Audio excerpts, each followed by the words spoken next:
They dropped their programs when the dean said it. And now, our youngest billionaire graduate, Valeria Tran. The room exploded. I didn't look at them. Not when the cameras panned, not when my name echoed across the auditorium, not even when the dean gestured to me. I just stood, calm, precise, exactly how I planned. 4 years ago, I was in the backseat of Dad's car when he said it like it was a joke. "No, Val, your sister needs the Tesla. You can take the bus." I was accepted into MIT that week. She'd dropped out of college for the 3rd time. "You're more low maintenance," Emily added, like I was a used phone charger. Useful, replaceable, disposable. The favoritism wasn't new.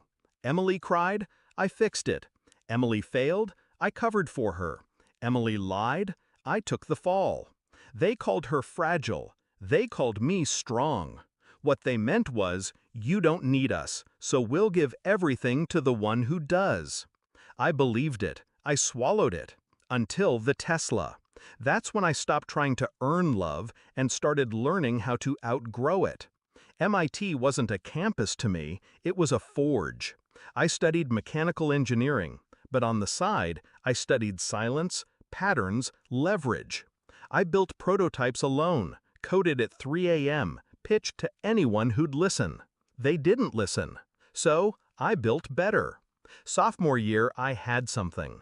A coreless motor design, lighter, more efficient, adaptable to any wheel or rotor system. No noise, no friction, no ceiling. I called it Vanta Drive. I offered to license it to 3 major EV startups. All passed. So I turned to someone hungrier, an underground investor forum with high risks and no handholding. They backed me, quietly, relentlessly. My parents thought I was just studying hard. What I was really doing was shipping parts across state lines, building test rigs in abandoned storage units, and holding live demos in front of ex-military engineers. By senior year, we weren't a student project anymore. We were a pre-IPO company with 6 government contracts pending. I hired my first employee, then my second, then a lawyer, then a media consultant. A month before graduation, Mom called. "Emily's getting married, and we need help covering the wedding.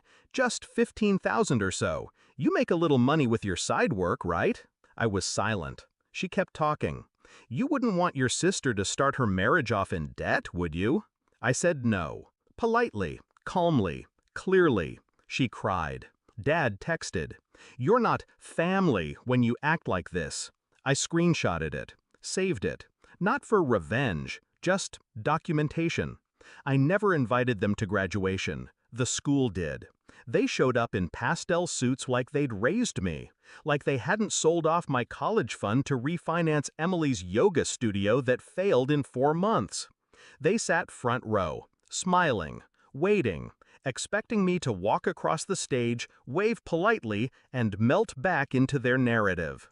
Instead, the dean cleared his throat and said, "And now, our youngest billionaire graduate, Valeria Tran, CEO and founder of Vanta Technologies." Their faces. God, I wish I could bottle that moment. Dad's jaw tensed. Mom blinked too fast. Emily looked like she swallowed a screw. And I walked past them. Not around. Past. No nod, no eye contact, not even a twitch. Later, there was a knock on my suite door. It was Dad. "Why didn't you tell us?" I stared at him. "You told me to take the bus." He shifted. "That was a joke." "You meant it?" "We're proud of you." "You didn't build me." He looked smaller than I remembered. Or maybe I just stopped shrinking to fit their story. "Can we start over?" he asked. "Sure," I said, and closed the door. I didn't block them. That would have meant they mattered.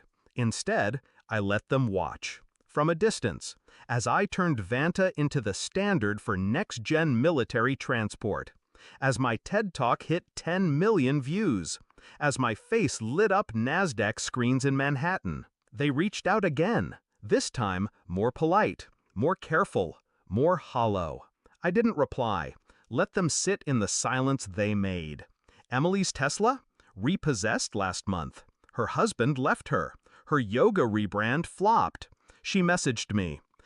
I know we were never close, but I'm trying to start fresh. Can we talk? I left it on read. Not out of cruelty, out of closure. She can take the bus. People think revenge is loud, explosive, messy, but it's not. The best revenge is becoming untouchable. The kind of success they can't steal, shame, or soften. I don't want their praise. I just want peace. And I bought it. With silence, strategy, and every single step they thought I couldn't take. Let them drop their programs. Let them blink in disbelief. I don't need their applause. I built my own stage.